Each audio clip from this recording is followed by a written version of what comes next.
2025 সালে ভারত পাকিস্তান পারমাণবিক যুদ্ধে জড়াবে এই শঙ্কার কথা আরও 6 বছর আগে জানিয়েছিল যুক্তরাষ্ট্র। তারা রীতিমতো ভারত পাকিস্তানের মোটিভ নিয়ে গবেষণা পর্যন্ত করে ফেলেছিল। পাকিস্তান কিংবা ভারত কত পানিতে নামতে পারে সেই অঙ্ক কষে ফেলে যুক্তরাষ্ট্র। সেই ভবিষ্যৎবাণী যেন সত্য হচ্ছে, মিলে যাচ্ছে একে একে সবকিছু। কাশ্মীর বিরোধের জের ধরে ভারত ও পাকিস্তান পারমাণবিক যুদ্ধে জড়িয়ে পড়বে। তাৎক্ষণিকভাবে প্রায় 12.5 কোটি মানুষের প্রাণহানি ঘটবে। এর ফলে জলবায়ুর উপর যে বিরূপ প্রভাব পড়বে তাতে অনাহারে মারা যাবে আরও বহু কোটি মানুষ, যার সূত্রপাত হবে ভারত আগে পাকিস্তানের কাশ্মীরে হামলা চালাবে। নিজেদের আত্মরক্ষার্থে পাকিস্তান পরমাণু হামলা চালিয়ে বসবে, আর সেটা 2025 সালেই হবে।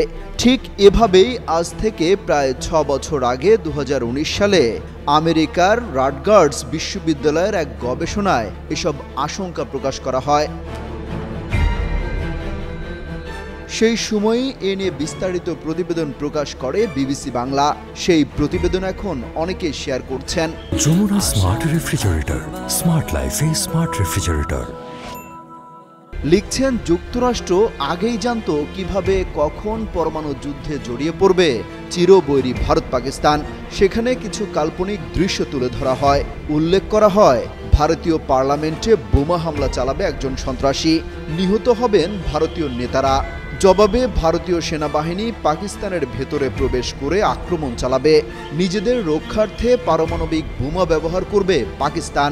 এরপর ভারতও তাদের পারমাণবিক বোমা ব্যবহার করবে। দুই দেশই তখন তাদের কাছে যত পরমাণু অস্ত্র আছে সেসব নিয়ে যুদ্ধে জড়িয়ে পড়বে। সেই সময় আরেকটা দৃশ্যও কল্পনা করা হয়। বলা হয়, কাশ্মীরে আক্রমণ করবে ভারত, তারপর শুরু হয়ে যাবে পারমাণবিক যুদ্ধ। তবে দুই দেশই যদি বিচার বুদ্ধি সম্পন্ন নেতারা ক্ষমতায় থাকেন তাহলে হয়তো এরকম কিছু হবে না। এবং এ কারণেই এখন পর্যন্ত সেরকম কিছু হয়নি বলেও ওই 2019 সালে আভাস দেওয়া হয়েছিল।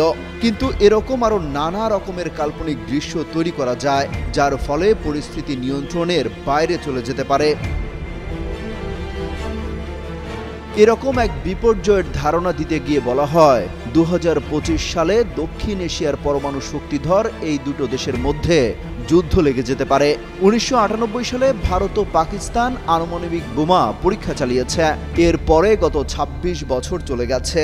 এর মধ্যে কার্গিল যুদ্ধ হয়েছে ঠিকই, কিন্তু সে সময় এবং তারপর থেকে কখনোই আণবিক বোমার ব্যবহারের কথা ওঠেনি। কিন্তু এখন ঠিকই পরমাণু হামলার কথা বারবার সামনে আসছে। এতে শঙ্কা বাড়ছে গোটা দক্ষিণ পূর্ব এশিয়াতে। অমিত হাসান রবিন, যুগান্তর নিউজ।